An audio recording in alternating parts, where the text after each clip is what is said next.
صحیح تنقید نہیں کر سکتے. یا تو آپ مان لیں کہ ہم غلام ہیں امریکہ کے, انڈیا کے, اسرائیل کے, باقی سب کے ہم غلام ہیں, ہم بیکاری ہیں, ہم وینٹیلیٹر پہ ہیں, ہم جو بھی ہم کو لگتا ہے نا کہ ہم ہیں. یا تو آپ مان لیں, جیسے میں بتایا, آئین کی یہ 3 4 5 چھکے ختم کر دیں, لوگوں کا بولنا بند کر دیں. جو تھوڑی بہت آزادی ہے اس ملک میں, فیشزم ویسے بھی 90% آ گئی, تو 100% کر دیں, مجھے کیا آبجیکشن ہوگی.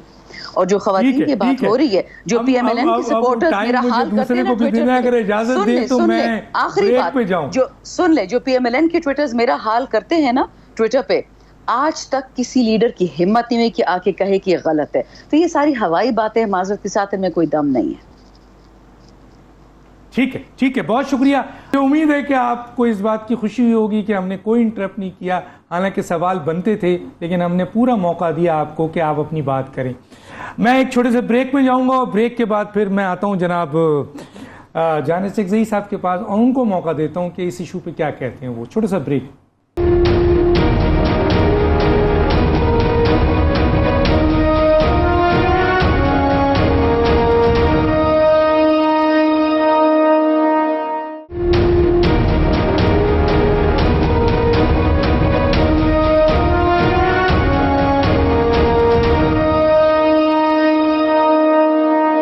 ویلکم بیک ناظرین. جی جہانت اکزئی صاحب کیا بولتے ہیں؟ دیکھیے شاندانہ گلزار صاحبہ میری بہن ہے, لیکن جو خان صاحب استعمال کرتے ہیں لینگویج, زبان, میں ریپیٹ نہیں کر سکتا اپنی بہن کے سامنے, اور آئی ایم شیور کہ میں چیلنج کرتا ہوں اپنی بہن کو, وہ بھی ریپیٹ نہیں کر سکتی ایسے لینگویج استعمال کرتے ہیں. ایک بات.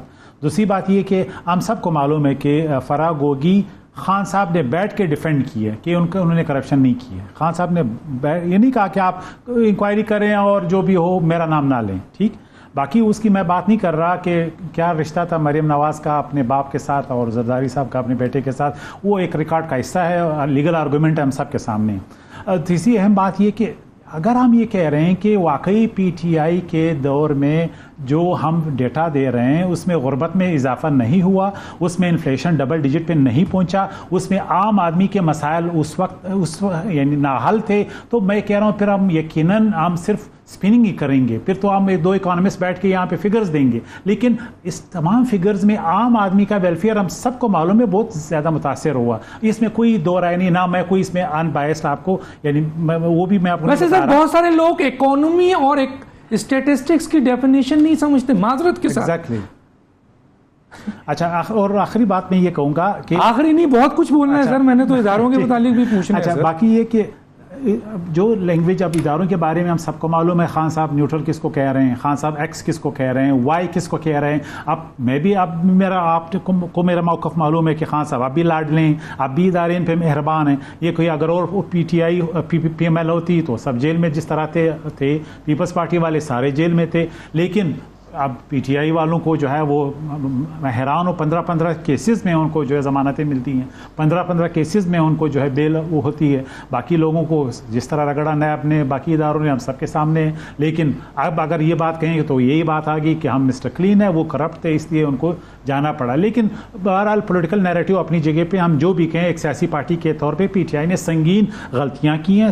پی ٹی آئی نے اس پورے اپوزیشن کو دیوار سے لگایا, ان کو جیلوں میں ڈالا, اور یہ خان صاحب کا ایک نیریٹو ہے کہ میں نے ان سب ڈاکوؤں کے بقول سارے ڈاکو اور چور ہیں. اب اگر آپ سب لوگوں کو ڈاکو اور چور سمجھتے ہیں پھر تو اس ملک میں اپوزیشن ہے ہی نہیں, جمہوریت ہے ہی نہیں, صرف آپ ہی مسٹر کلین ہیں, آپ ہی فرشتے ہیں, آپ ہی سب کچھ ہیں. تو یہ بھی ایک سنگین الزام ہے کہ آپ کہتے ہیں صرف ہم ہی کلین تھے, باقی سارے چور اور ڈاکو ہیں. اس کا بھی کوئی لاجک نہیں ہے. اگر میں چور ہوں تو ایک انڈیویجول بھی ہو سکتا ہے, آپ کی کیبنٹ میں بھی لوگ ہو سکتے ہیں, دوسرے لوگ ہو سکتے ہیں. جس طرح آپ ڈیفینڈ نہیں کرنا چاہتے ہیں, وہ لوگ بھی اپنے مسٹر یعنی جو کرپٹ ہے ان کو کوئی بھی ڈیفینڈ نہیں کرنا چاہتا. کوئی بھی پارٹی, کوئی بھی لیڈر نہیں چاہتا کہ ان کے نام کے ساتھ کرپشن آئے, ان کے نام کے ساتھ ایسے یعنی غلیظ القابات آئے. تو کہنے کا مقصد یہ سیاسی بیانیے کے طور پہ تو آپ چوکوں میں کہہ سکتے ہیں, لیکن عملی طور پہ آپ نے صرف اپوزیشن کے لوگوں کو جیلوں میں ڈالا اور پورے 7 سال ڈالا, 4 سال ڈالا, اور ابھی بھی ادارے اتنے مہربان ہیں کہ آپ کو کچھ نہیں کہہ رہے ہیں. حالانکہ یہ اگر کوئی اور لیڈر کہتا,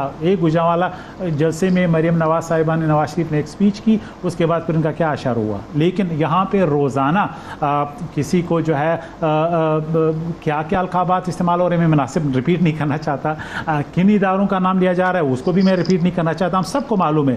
لیکن اب مہربانی اس حد تک ہے کہ خان صاحب ہر ان کو بیل ملے گا, ابھی بھی نئے جلسوں میں ان کو جو ہے وہ سارے NOCs ملیں گے, کورٹس بھی ان کو ریسکیو کریں گے, اور جو ان کے سپورٹ میں حتیٰ کہ وائلنس کو پروموٹ کرتے ہیں, وائلنس بڑے جلسے میں بڑے لیڈر کے طور پہ, تو جو آپ کے پیروکار ہے وہ تو جا کے پھر ہٹ کریں گے. یہی رائے کہ جو پبلک سپیس یعنی پرائیویٹ سپیس بھی ختم ہو گیا کہ آپ سیاسی لیڈروں پہ اب حملے کریں گے تو اس کا ریٹیلیشن یہی آئے گا کہ. لیکن میں یہ کہنا چاہتا ہوں کہ جو سین ایلیمنٹ ہے پارٹیوں میں, جس طرح شاندانہ گلزار صاحبہ ہے, یہ اچھی بات ہے کہ وہ ڈیفینڈ کر رہی ہے اور ہر اچھے برے کو اچھے طریقے سے ڈیفینڈ کر رہی ہے. یعنی مطلب شی از اے گریٹ اسپوکس پرسن. لیکن یہ بھی اپنی لیڈرشپ کو بتانا چاہیے کہ آپ نے اگر معیارات رکھنے ہیں تو اچھے کے معیار بھی رکھنے اور اپنے جو کمزوریاں وہ بھی اکنالج کرنی, تاکہ لوگوں کو پتہ چلے. اب جب پرانے لوگ اچھے لگنے لگے اس کا مطلب یو گاٹ اے پرابلم. اگر آپ خان صاحب سے توقع کرتے ہیں کہ وہ ڈیلیور کرے گا, میں تمام خیالات سے متفق ہوں PTI کا, لیکن جو ڈیلیور کرنے والا ہے, جو صبح 9 بجے نہیں پہنچ سکتا, جس کے پاس اچھی ٹیم نہیں ہے, جو فارن پالیسی پہ لوز اسٹاک کر سکتا ہے, جو گرپ نہیں کر سکتا ان چیزوں کو, اس کا مطلب ہی is not that person that you want to. وہ آئیڈیل نہیں ہے. اس لیے بے شک میرے ایکسپیکٹیشنز ہو سکتے ہیں, آسپریشنز ہو سکتے ہیں. So we have got a problem. اگر یہ ڈیلیور نہیں کر پا رہا جو ابھی تک جس طرح ہم نے دیکھا ہے, تو جس طرح ہم لوگ ہیں پھر تو وی ہیو ٹو کوشچن کہ یار وہ جو پرانے لوگ ہیں وہ اچھے لگنے. تو اس کا مطلب یہ ایک آخری جملہ کہتے ہوئے آگے جاتا ہوں کہ انکمپیٹنسی از مور ڈینجرس دین کرپشن. آپ تینوں کا بہت شکریہ. میں نے آپ کو بھی انٹرپٹ نہیں کیا, آپ ناراض تو نہیں ہوئے کہ میں انٹرپٹ کر رہا تھا, میں آپ کسی کو انٹرپٹ نہیں کرتا. تو انکمپیٹنسی از مور ڈینجرس دین کرپشن. بہرحال تینوں مہمانوں کا بہت شکریہ. وقت اجازت دیجیے. اللہ حافظ.